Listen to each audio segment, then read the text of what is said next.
On the eve of our wedding, Jack coaxed me into giving him my first time. The next morning, I painfully crawled out of his bed. Unintentionally, I overheard him chatting with his ex-girlfriend in the study. Hey, wasn't it thrilling to play with her in bed last night like I taught you? If I hadn't told you to use a permanent marker to write slut, whore, and bitch on her body while she was out of it, you wouldn't have had such an exciting experience. Jack replied affectionately, you're something else. His ex-girlfriend whined, you know, I'm actually a bit jealous that you're marrying her. Jack casually responded, I'm just playing with her. On the wedding day, you come and crash it. I'll leave with you, and she'll be humiliated. Wouldn't that be fun?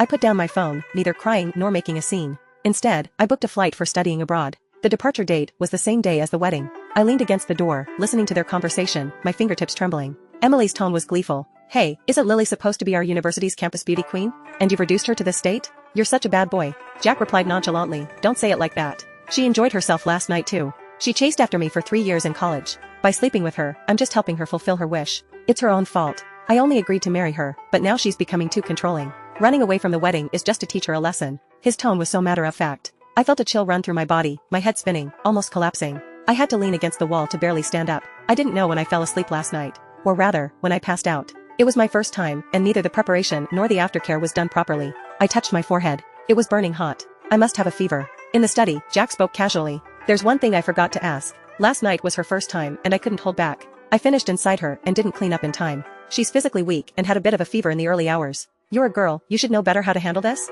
But Emily was dismissive. I didn't expect your fiancé to be such a drama queen. What's the big deal? You absolutely can't spoil her too much, or she'll be even more difficult to deal with in the future. I clenched my fists, holding my breath waiting for Jack's response. He was silent for a moment, then replied, I'll do as you say. I stood there stunned, suddenly feeling drained. I thought he would care about me at least a little bit. Even if it was just a tiny bit. Emily whined on the other end of the phone. Alright, let's not talk about your boring fiancé anymore. I want to eat breakfast from that place in Newtown. Can you come over and bring me some? Jack frowned slightly. I should help Lily take a shower first, to wash off those words on her body before she notices. Emily wasn't happy, no way. It's more fun if she finds out. Oh come on, don't worry. Even if she discovers it, she won't dare to break up with you. Besides, she might even like being treated that way. Come on, I'm starving. Alright, you little glutton. What do you want to eat? I'll bring it for you. Jack hung up the phone and hurriedly left. He didn't care at all about me, still running a fever. After Jack left. In the bathroom, I slowly unbuttoned my white shirt. Last night, Jack pinned me down on the bed, sweet-talking me. Are you sure you don't want to try? His beautiful eyes were full of deep affection. I couldn't utter a word of refusal. So last night, I was seduced by him and foolishly rolled around with him. He held me, showing no restraint, taking me again and again. When I was barely conscious, he took out a permanent marker and held my thigh, writing on my body. I shivered at the cold sensation. What are you writing? He leaned down to kiss my forehead, saying softly, silly, of course I'm writing that I'll love you forever. The last button was undone. The shirt fell to the floor. I looked in the mirror, my eyes widening, my whole body trembling uncontrollably. Dirty words appeared all over my body. Last night, he carefully held me in his arms, coaxing me. It's my first time too. I don't have much experience. I'm afraid I might not do it well and make you uncomfortable. His warm breath lingered by my ear. I endured the pain and said to him, it's okay. He pressed me down, using his fingertips to wipe away the tears from the corners of my eyes. Be good, bear with it for a moment, it'll feel good soon. Lily, I'm your first man, you must remember me for a lifetime. I thought he truly loved me, that's why he agreed to marry me. I thought when he covered my eyes and wrote those words one by one gently, he really meant he would love me forever. But in reality, he was counting the days until he could run away on our wedding day, humiliating me and turning me into a joke. In reality, there was another woman teaching him how to play with me, letting him write all sorts of dirty words on my body. Slut, whore, bitch, toilet. In my dazed state, on my lower abdomen which Jack had kissed, he even wrote word by word. I'm a cheap whore, please use me as you wish. My self-esteem, which had been well protected since childhood, disappeared in an instant at this moment. I had never felt so awful before. I leaned against the wall, taking deep breaths, my whole body shaking. I clutched my stomach, wanting to cry out loud, to scream, to smash everything around me.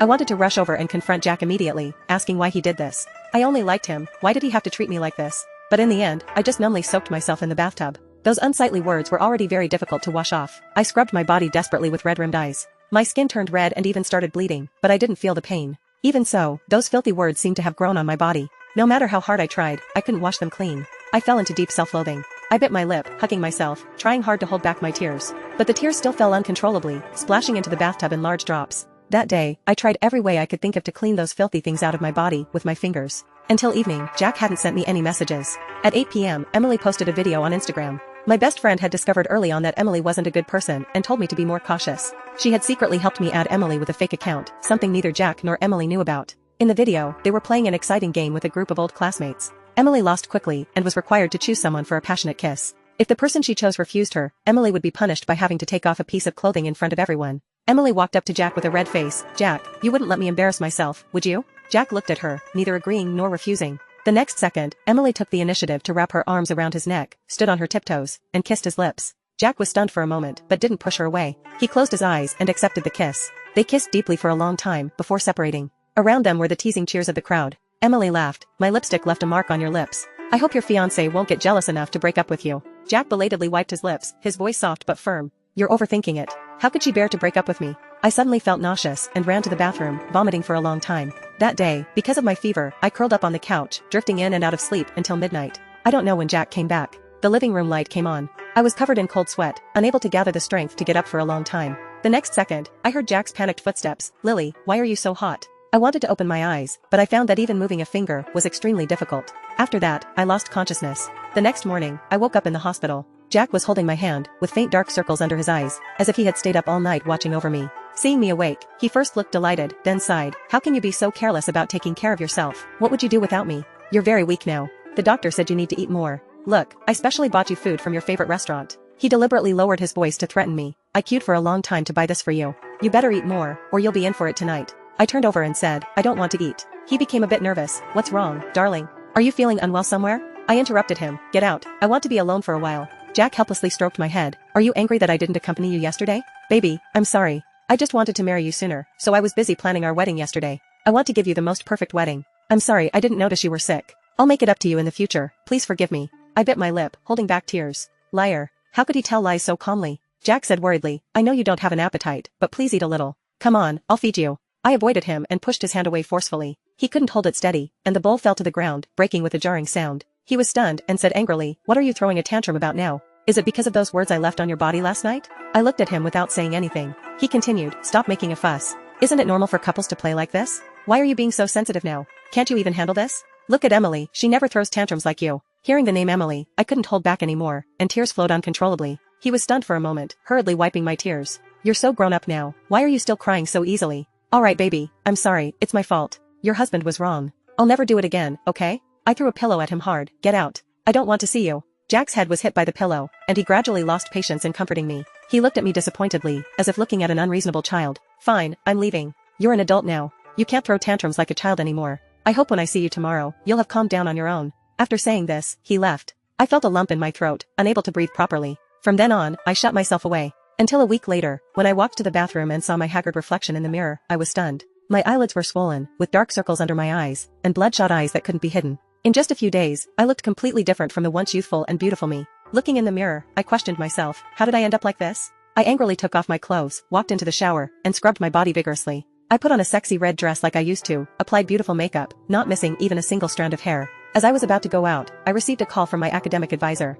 She had always taken good care of me and admired my talent in art design. Now, her tone was serious. "Lily, I'm calling to confirm one more time. You received an offer from that French university you applied to for your PhD. Are you really going to give it up because of marriage? The professor there thinks highly of you. Are you sure you want to give up your future to stay in the country and get married?" When I was in college, I had been preparing for studying abroad for my master's degree, spending day and night in the library. But when I finally won Jack over, I started to waver. Jack was the student union president at that time, cold and proud, from a wealthy family. I would be secretly happy if I could talk to him once a week. When we were dating, it was mostly me taking the initiative. Sometimes if I didn't take the initiative to message him, he might not even think of chatting with me. I put in a lot of effort, trying hard to maintain our relationship. Later, when we finally reached the stage of talking about marriage, I became even more reluctant to leave. But now, I bit my lip, gripped the phone tightly, and said decisively, "Professor, I'll go." My advisor's excited voice came from the other end of the phone. "That's great, you've finally come to your senses." That day, I talked with my advisor for a very long time, confirming the time for going abroad and future plans. After hanging up the phone, I immediately booked a flight ticket for going abroad. The departure date was the same day as the wedding. I gritted my teeth and told myself, "Lily, you have to be strong. Since Jack wants to run away from the wedding and humiliate me, why don't I take the first step to run away from the wedding and turn him into a joke?" In the following days, I kept everything from Jack, applying for a passport and visa, preparing for studying abroad. Because I was so busy, I had almost forgotten about Jack's affairs. 5 days before the wedding countdown, when Jack suddenly said he wanted to take me to meet his parents, I was a bit stunned. In the past, when Jack said he wanted to take me to meet his parents, I was so nervous that I couldn't sleep all night,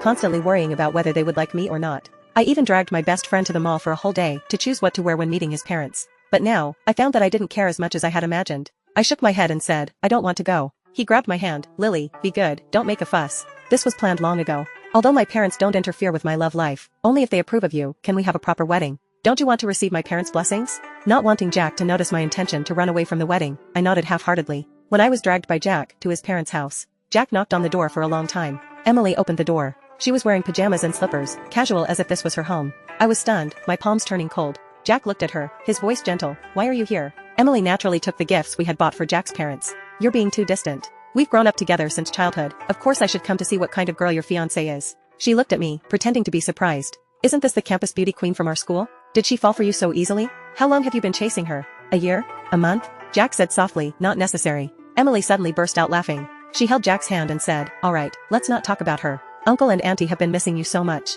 Emily linked arms with Jack and went to greet his parents. It was as if she was Jack's fiancé. And I was like a mistress, peeking at their happiness. Every time I tried to speak, Emily would eagerly interrupt me. I was left out in the cold, not knowing whether to stand or sit. At the dinner table, Emily naturally sat next to Jack. She casually arranged for me, hey you, find a seat yourself. The only seat left was far away from Jack. Jack didn't notice my awkwardness, chatting and laughing with Emily. In the past, I would definitely have made a scene. But now, looking at him like this, I suddenly felt it was pointless and didn't want to say a word. During the meal, Jack's parents complimented me on my looks. Emily unhappily said, Lily was our school's campus beauty queen in college. When she was in class, quite a few guys would stare at her chest. Jack's expression gradually became unpleasant. He chuckled lightly, what kind of campus beauty queen is she? At home, she just wears t-shirts and sweatshirts, with her hair in a messy bun. She gets tanned every summer, and any random person on the street looks better than her. She also likes to eat late-night snacks. After eating, her face swells up the next day. She keeps talking about losing weight while continuing to eat. How is that like a beauty at all? If her former admirers knew what she's really like, their illusions would be shattered.